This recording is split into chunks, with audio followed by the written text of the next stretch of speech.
اور فرمایا ہر عمل جو اللہ رب العزت کے لیے ہو، اللہ رب العزت کے لیے جو عمل ہو وہ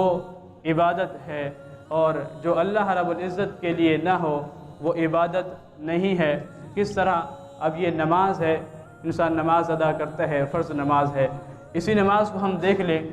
کہ انسان نماز ادا کرنے کے لیے نوافل پڑھ رہا ہو، اور نوافل پڑھتے ہوئے کہیں دل میں خیال آ جائے کہ ایک شخص مجھے دیکھ رہا ہے، مسجد سے باہر نکلوں گا اور دوسروں کو بھی بتائے گا، اس کے دل میں بھی خیال آئے گا یہ بندہ بڑا نمازی ہے، یا راتوں کو اٹھ کر تہجد پڑھتا ہے، یہ ہاتھ میں تسبیح لی ہوئی ہے اور لوگوں کے سامنے تسبیح پڑھ رہا ہے، ریاکاری کی بات آ جائے۔ عمل تو اچھا ہے، نیت اچھی نہیں ہے، ریاکاری کے لیے ہے، تو اس عمل کا کوئی فائدہ نہیں ہے، وہ قابل قبول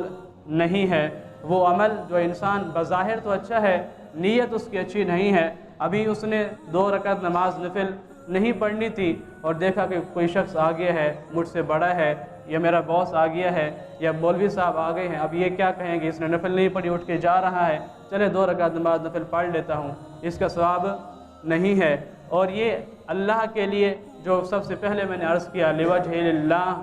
اللہ کی رضا کے لیے چونکہ یہ عمل نہیں ہے تو اس میں کوئی ثواب اور فائدہ نہیں ہے۔ تو اللہ رب العزت نے کلام پاک میں فرمایا، رجال لا تلہم تجارت ولا بیع عن ذکر اللہ، جو شخص خرید و فروخت کر رہا ہے وہ اللہ رب العزت کی عبادت میں ہے۔ اب جو نماز پڑھ رہا ہے وہ عبادت میں نہیں ہے، اور جو خرید و فروخت کر رہا ہے، مال لے رہا ہے اور مال بیچ رہا ہے، وہ اللہ رب العزت کی عبادت میں کس طرح ہے کہ کیونکہ اس کا ذکر، اس کا دل اللہ رب العزت کے ذکر میں ہے۔ فرمایا کہ انسان جو عمل اللہ رب العزت کی رضا کے لیے کر رہا ہو، بظاہراً وہ عبادت نہیں ہے، لیکن چونکہ اس میں نیت اس کی اللہ رب العزت کی رضا ہے اور اللہ رب العزت کی رضا کے لیے وہ عمل کر رہا ہے تو وہ عبادت میں ہے۔ اسی پر یہ کہاں سے ثابت ہوا ہے؟ پیارے کریم آقا علیہ الصلوۃ والسلام کی حدیث مبارکہ ہے، امام الانبیاء نے فرمایا، انما الاعمال بالنیات، اعمال کا دور و مدار نیتوں پر ہے، اور حضور علیہ الصلوۃ والسلام نے یہ حدیث بیان فرما کر اسی میں فرمایا کہ ایک شخص ہے وہ گھوڑا پالتا ہے، چونکہ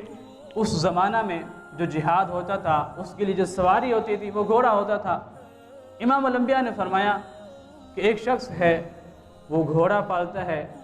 اچھی نسل کا گھوڑا رکھتا ہے، اس کو کھلاتا پلاتا ہے، اور اس کی نیت یہ ہوتی ہے کہ اس گھوڑے کو میں پال رہا ہوں،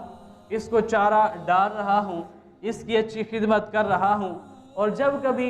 جہاد کا حکم آئے گا میں اس گھوڑے کو سواری کے لیے پیش کر دوں گا۔ اس نیت سے وہ گھوڑے کو پالتا ہے۔ فرمایا وہ ساری زندگی گھوڑے کو پالتا ہے، سواری بھی کرتا ہے، ساری زندگی اس کے نامہ اعمال میں نیکیاں لکھی جائیں گی۔